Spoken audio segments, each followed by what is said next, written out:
for the first time late in the afternoon. She'd already brought in an armload of wood and gotten a fire going using half a roll of toilet paper as tinder. I brought another 2 armloads in for her. I didn't have a fireplace upstairs, but my flat received spill-up heat from below, so I wasn't worried about myself. I loved Mrs. McVitie, who'd made her husband come crawling to me for forgiveness after he'd evicted me some few years ago. I was indirectly involved with some property damage. There had been a little matter of a blood-soaked ceiling, pesky police officers, TV cameras.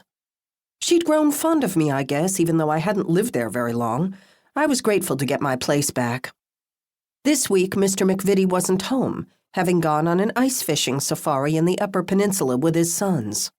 Mr. and Mrs. McVitie took turns going up north for various reasons, the chief one being to get away from each other. When the weather was good, Mrs. McVitie liked to pedal her big old 3-wheeler around the neighborhood and talk to anybody who was out. I thanked her for the food. I'll have it for breakfast. How's your wood holding out? Until the power came back on, it was wood or nothing. And have you started your faucets dripping? Oh, do you think the pipes will freeze? They could. She let me bring in more wood for her. As I turned to go, she said, "What are you doing this evening, dear?" Trying to work out a foolproof plan to keep Monty away from Todd, come spring.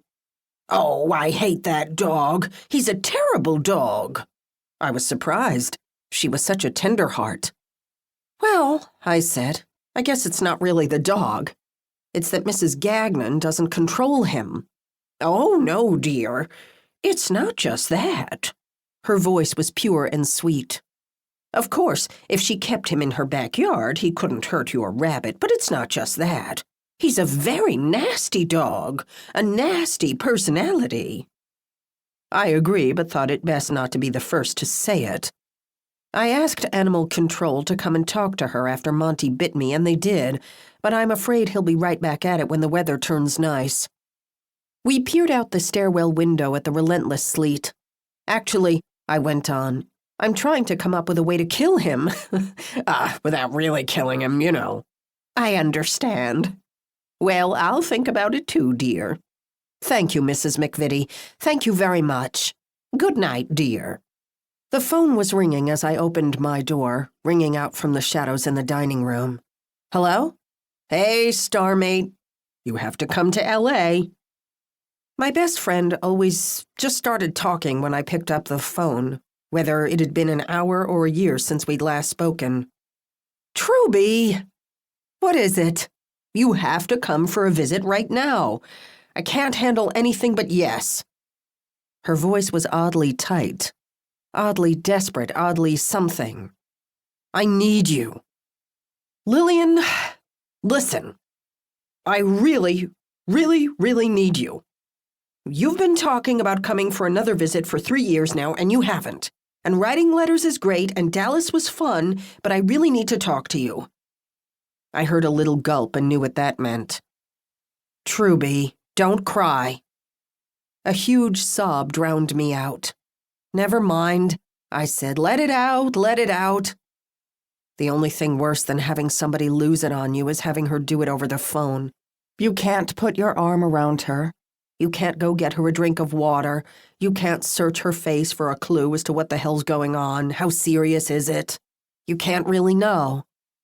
"Hon, tell me what's wrong." "Oh, God. I can't. Not over the phone." "How come? You sound like you're in pain." "Oh, God. Oh, God."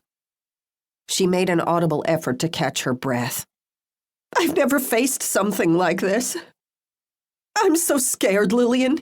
Can't you just come? I really can't get into it. All I want to do is hang up the phone knowing you're going to be on the next flight." "Are you in the middle of an assignment?" "No. In fact, I'd had a lean winter, a lean few years to come right out with it.